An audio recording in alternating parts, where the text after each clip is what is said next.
నమస్తే, welcome to Bell TV. Voice of voiceless. పద్మవ్యూహంలో BRS చిక్కుకుంటుందా? చిక్కుకొని విలవిల్లాడుతుందా? గతంలో అనేక పరిణామాలను ఎదురు చూసుకున్నటువంటి బీఆర్ఎస్ ఇప్పుడు మరి ఎగిసి పడుతుందా లేదా? గతంలో అనేక సార్లు కింద పడి ఎగిసిపడిన కెరటంలా టీఆర్ఎస్ ఒక ఉద్యమ పార్టీగా దేశంలోనే ఒక చరిత్రను సృష్టించినటువంటి బీఆర్ఎస్ పార్టీ ఇప్పుడు మరి మనుగడ సాధ్యమవుతుందా? ఇప్పుడు ఉక్కిరి బిక్కిరి ఎందుకు అవుతుంది? ఇది కేసీఆర్ చేసుకున్నటువంటి వ్యూహాత్మకమైనటువంటి తప్పిదమేనా? మరి ఎందుకు ఈ చోటు చేసుకుంది? మరి గతంలో లేచినట్టు బీఆర్ఎస్ మళ్ళీ పునర్జీవం పోసుకోగలదా? గతంలో ఎగిసిపడినట్టు మళ్ళీ సాధ్యమవుతుందా? సాధ్యాలపై ఇప్పుడు తీవ్రమైనటువంటి రాజకీయ చర్చ జరుగుతూ ఉంది. తెలంగాణలో ఏర్పడినటువంటి రాజకీయ పరిస్థితులు బీఆర్ఎస్ పార్టీని ఉక్కిరి బిక్కిరి చేస్తుందని చెప్పొచ్చు. ఇటువంటి నేపథ్యంలో గతంలో అనేక పరిణామాలను ఎదురు చూసుకున్నటువంటి కేసీఆర్ వ్యూహాత్మకంగా గతంలో కూడా ఇప్పుడు బీజేపీ ఇటు కాంగ్రెస్ రెండు పార్టీలు కూడా బీఆర్ఎస్ ను భూస్థాపితం చేయాలని చూస్తా ఉన్నాయి.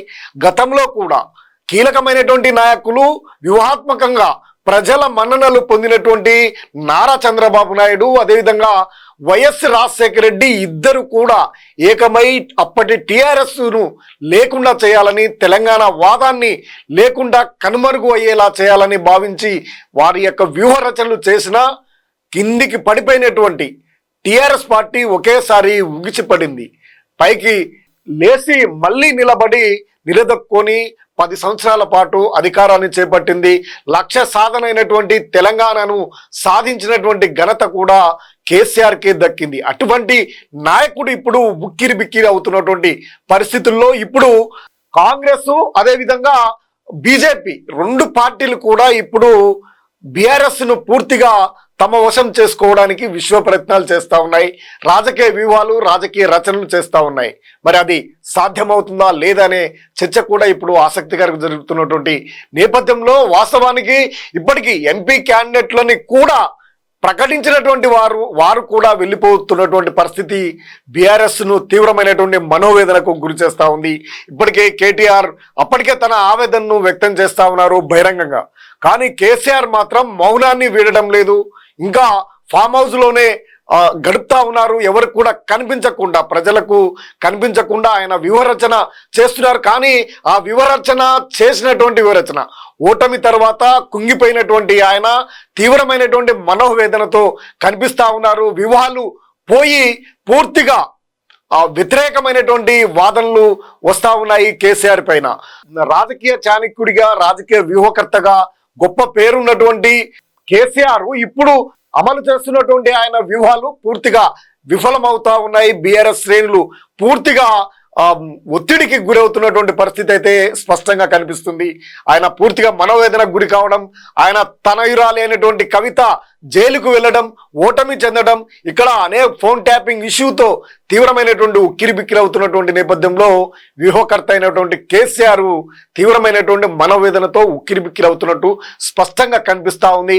ఆయన వెన్నంటి ఉన్నటువంటి కీలక నాయకులు ఇటు కడియం శ్రీహరి కానీ ఇటు కేకే కానీ ఇద్దరు కూడా ఆయన ఎంతో కీలకంగా భావించి వీళ్ళకి సముచితమైనటువంటి స్థానాన్ని కూడా ఇచ్చినటువంటి నేపథ్యంలో వారు కూడా వెళ్ళిపోవడం అంటే కేసీఆర్ దగ్గర ఉన్నటువంటి పరిస్థితులు, రాజకీయ పరిస్థితులు తీవ్రమైనటువంటి ఆందోళనకరమైనటువంటి పరిస్థితులు ఉన్నాయనే అభిప్రాయం కూడా వ్యక్తమవుతుంది. వాస్తవానికి రాజకీయ చాణక్యుడిగా ఉన్నటువంటి ఆయన భారతదేశంలోనే ఒకరు ముఖ్యమైనటువంటి నేతల్లో ఆయనని చెప్పుకోవచ్చు. అటువంటి పరిస్థితుల నేపథ్యంలో ఈ పరిస్థితిని జూనియర్ అయినటువంటి రేవంత్ రెడ్డి పెద్దగా వ్యూహకర్త కూడా కాదు, ఆయన రాజకీయవేత్త కూడా కాదు అనే అభిప్రాయం కూడా ఉంది.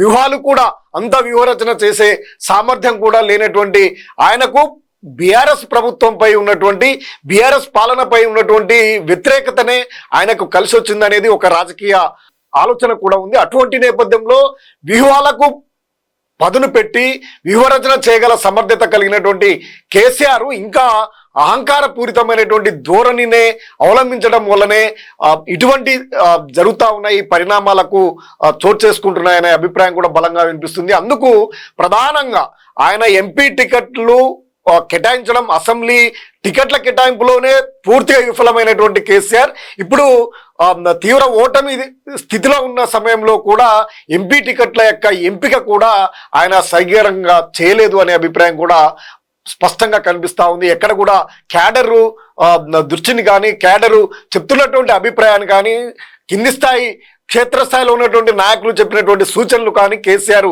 పాటించలేదు, ఎక్కడ కూడా పట్టించుకోవట్లేదు అనే అభిప్రాయము స్పష్టంగా కనిపిస్తా ఉంది. అందుకు తార్కాణమే ఆయన ప్రకటించినటువంటి అభ్యర్థులంతా వీడి మరో పార్టీలోకి జంప్ అవుతున్నటువంటి తీరు మనకు స్పష్టంగా కనిపిస్తూ ఉంది. వాళ్ళు కూడా ఈయన ప్రభుత్వంలో కీలకమైనటువంటి పదవులు అనుభవించినటువంటి వారే ఉండడం, ఇప్పుడు వారంతా కూడా వెళ్ళిపోవడం, ఇప్పుడు నామా నాగేశ్వరరావు వంతు కూడా వచ్చింది. ముఖ్యంగా ఖమ్మంలో ఇప్పటికే నల్గొండ, ఖమ్మం 2 జిల్లాల్లో కూడా తూర్చుకు పెట్టుకుపోయినటువంటి బీఆర్ఎస్ పార్టీ ఇప్పుడు ఎంపీ అభ్యర్థులు కూడా కరువైనటువంటి పరిస్థితి. కీలకమైనటువంటి ఉత్తర తెలంగాణలో వరంగల్ జిల్లాకు సంబంధించినటువంటి అంశంలోనే ఆయనకు కీలకమైనటువంటి బాధ్యతలు కడియం శ్రీహరికి ఇప్పించారు. కానీ ఆయన కూడా పార్టీని వీడినటువంటి నేపథ్యం. ఇక నల్గొండ విషయానికి వస్తే నల్గొండ 2 టికెట్లు కూడా ఆయన ఎవరికి ఊహకు అందనటువంటి అనామకులకు టికెట్లు ఇచ్చారనేది స్పష్టంగా కనిపిస్తా ఉంది. అది వాస్తవం కూడా.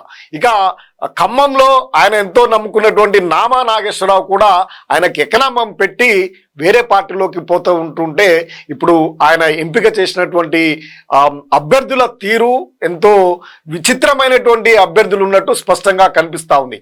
మహబూబ్ నగర్లో అదే పరిస్థితి.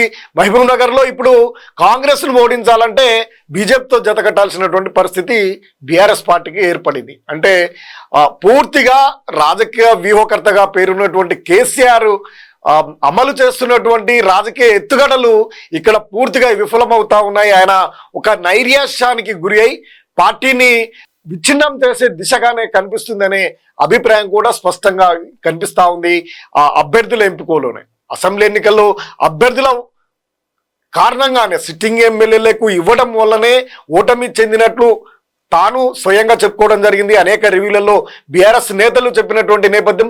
ఇప్పుడు అదే మళ్ళీ అసలు పోటీ చేయడానికే ఎవరు ముందుకు రాని స్థితిలోకి బీఆర్ఎస్ పోవడానికి పూర్తిగా నాయకుడైనటువంటి కేసీఆర్ యొక్క వ్యూహాలే, ఆయన యొక్క వ్యక్తిగత సంబంధించినటువంటి అంశాల వల్లనే ఇటువంటి పరిస్థితి దాపురించిందనే అభిప్రాయం కూడా వ్యక్తమవుతుంది. ప్రధానంగా ఆయన కొంతమంది కోటరితోటి మాత్రమే వ్యూహాలు రచిస్తూ మిగిలినటువంటి వారితో ఎక్కడ కూడా సంప్రదింపులు జరపకుండా చేయటం వల్లనే ప్రభుత్వాన్ని కోల్పోవడం. ఇప్పుడు బీఆర్ఎస్ కూడా తీవ్రమైనటువంటి ఉక్కిరి బిక్కిరిలో ఉండటానికి కారణం కూడా కేసీఆర్, ఎంతో వ్యూహకర్త అనుకున్నటువంటి కేసీఆర్ యొక్క రాజకీయ ఎత్తుగడల వల్లనే ఇది బీఆర్ఎస్ ఉక్కిరి బిక్కిరి అవుతున్నటువంటి పరిస్థితి. పద్మవ్యూహంలో చిక్కుకుందనే అభిప్రాయం కూడా రాజకీయ వర్గాల్లో చోటు చేసుకుంది. కానీ గతంలో ఎంతో రాజకీయ వ్యూహాలు ప్రజల యొక్క మన్ననలు పొందినటువంటి చంద్రబాబు నాయుడుని, ఇటు వైఎస్ రాజశేఖర రెడ్డిని ఇద్దరిని కాదని ఒక ఎగిసిపడినటువంటి రాజకీయ కిరీటంగా దూసుకొచ్చినటువంటి టీఆర్ఎస్, అందరి చేత తెలంగాణని అనిపించగలిగినటువంటి సమర్థత కలిగినటువంటి కేసీఆర్ ఇప్పుడు ఆ అవకాశాలు లేవు అనేది రాజకీయ వర్గాల్లో జరుగుతున్నటువంటి సుదీర్ఘమైనటువంటి చర్చగా కనిపిస్తా ఉంది. వాస్తవానికి క్షేత్రస్థాయిలో బీఆర్ఎస్ పార్టీ బలంగా ఉన్నది, బలమైనటువంటి పునాదులతో క్షేత్రస్థాయిలో ఉన్నది. కానీ వాటిని కేసీఆర్కు క్షేత్రస్థాయి నాయకులకు ఎటువంటి కమ్యూనికేషన్ లేనటువంటి పరిస్థితి ఇప్పుడు ఉక్కిరిబిక్కిరి కావడానికి ప్రధాన కారణంగా కనిపిస్తా ఉంది. కాంగ్రెస్ కు ప్రత్యామ్నాయంగా బీఆర్ఎస్ ని ఎక్కువగా ఎంచుకుంటున్నటువంటి క్షేత్రస్థాయి వారికి ఎటువంటి వెన్నుదన్ను బీఆర్ఎస్ శ్రేణుల నుంచి, బీఆర్ఎస్ ద్వితీయ శ్రేణి నాయకులు కూడా సమగ్రంగా లేకపోవడం, ఆయన నమ్ముకున్నటువంటి వారంతా కూడా ప్రజల్లో విఫలమైనటువంటి నాయకత్వమే ఉండడంతో పూర్తిగా బీఆర్ఎస్ శ్రేణులు ఇప్పుడు అయోమయమైనటువంటి పరిస్థితుల్లో ఉన్నాయి. ఇటు కొంత బీజేపీలకు పోలేక, ఇటు కాంగ్రెస్ లోకి పోలేక సతమతమవుతున్నటువంటి పరిస్థితి క్షేత్రస్థాయిలో కనిపిస్తా ఉంది. మరి ఇటువంటి పరిస్థితుల్లో మరి కేసీఆర్ గతంలో ఎగిసిపడినటువంటి రాజకీయవేత్తగా ఇంకా రాగలిగేటువంటి సత్తా ఆయనలో లేదు. వయస్సు రీత్యా, అదేవిధంగా పరిస్థితుల రీత్యా కూడా లేకపోవడం, ఆయన పూర్తిగా అనిర్వచనంలో ఉండడం, ఆలోచన పరంగా కొంత విశాల దృక్పథం లేనిటువంటి తత్వంలో ఉన్నారంటూ ఇప్పుడు ఆయన పక్కన ఉన్నటువంటి నాయకులు కూడా చెప్తున్నటువంటి నేపథ్యంలో ఇక బీఆర్ఎస్ పరిస్థితి ఏ విధంగా ఉండబోతుందనేది ఆందోళనకరమైనటువంటి పరిస్థితి క్షేత్రస్థాయిలో అయితే కనిపిస్తా ఉంది. మరి కేసీఆర్ బయటికి వెళ్ళి ఈ ఎన్నికల్లో ప్రచారంలోనైనా ప్రజల్ని ఆకట్టుకొని పార్టీ శ్రేణులకు మనోధైర్యాన్ని కల్పించే స్థితికి తీసుకొస్తారా లేదా అనేది కూడా పార్టీ శ్రేణుల్లో జరుగుతున్నటువంటి ఆసక్తికరమైనటువంటి చర్చ. గతంలో మాదిరిగా ఇప్పుడు కాంగ్రెస్ పార్టీ అయితే అంత వ్యూహాలు రచించి వ్యూహాత్మకంగా పోయే పరిస్థితి అయితే కనిపించట్లేదు. దాంట్లోనే అనేకమైనటువంటి లుక్కులుక్కులు, అనేకమైనటువంటి కార్యాచరణలో తీవ్రమైనటువంటి అసంతృప్తులు వారి వారి పార్టీల్లో ఉన్నాయి. ఇప్పుడు కీలకంగా బీజేపీ గాక ఇక్కడ పుంజుకుంటే ఇటు బీఆర్ఎస్ కు ఇటు కాంగ్రెస్ రెండు పార్టీలకు కూడా ఇబ్బందికరమైనటువంటి పరిస్థితులు ఏర్పడే అవకాశాలు అయితే స్పష్టంగా ఉన్నాయనేది రాజకీయ వర్గాల్లో జరుగుతున్నటువంటి ప్రధానమైనటువంటి చర్చగా మనకు కనిపిస్తా ఉంది. మరి పద్మవ్యూహంలో చిక్కుకున్నటువంటి కేసీఆర్ ఇటు బీఆర్ఎస్ పార్టీ మరి ఈ ఎన్నికల్లో కనీసం తమ సత్తాను చాటుకోవడమే కాకుండా కనీసం తమ ఉనికినైనా కాపాడుకుంటుందా లేదా అనేదే ఇప్పుడు సర్వత్రా అందరూ ఆసక్తికరంగా చూస్తున్నటువంటి పరిస్థితులు అయితే కనిపిస్తా ఉన్నాయి. మరిన్ని అప్డేట్ కోసం చూస్తూనే ఉండండి bill TV, voice of voiceless. నమస్తే.